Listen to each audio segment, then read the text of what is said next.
Bali kasama natin ngayon ang aking nanay, walang iba, si Isla.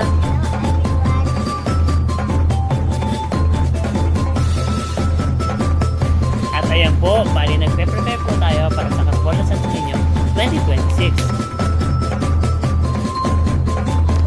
At ang napili po natin yung tema ngayong taon, walang iba, Sari-Sari Store.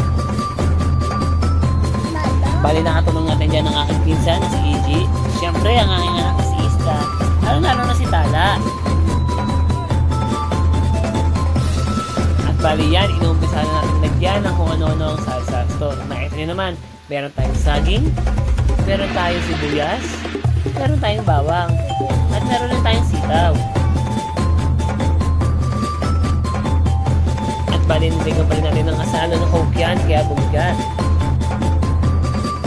At para lalong matuwa ang mga bata, nilagyan natin ng mga bunutan, logo, plastic balloon, chicheria, at iba pa. Siyempre, hindi mawawala dyan yung mga tina, magic sarap, shampoo, sabon, Colgate, tang, kape, candies, at iba pa. At syempre, hindi mawawala ang aking dalawang prinsesa, si Isla at si Tala. Ayan, mega shoutout nga pala sa gumawa ng damit ng aking Santo Niño. Walang iba, si Kitty Marie. At maraming salamat nga pala sa paggawa ng bagong andas ko.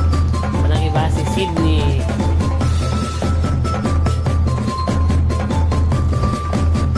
At ayan, bali yan yung kabuuan ng ating nagawa. Ang ating Santo Niño de los Flores ng Khalid Cavite po. Ito nyo naman, ang tema ngayong taon, ang Sari-Sari Store.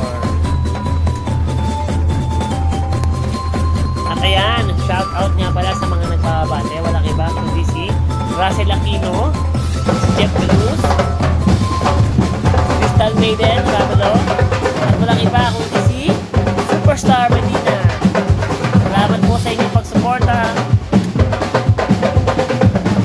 At maraming salamat nga pala sa ating tribo. Walang iba, ang Binondo Sikap Drive. Dahil sila po ang taon-taon na tumutugpo sa ating Santo Niño de los Flores. At don't forget to follow, like, share. Tapos syempre, don't forget, lagyan na rin naman ng comment kahit pa paano. Salamat!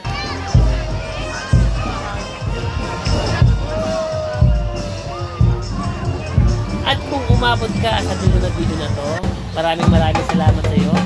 Happy watching! Bye-bye!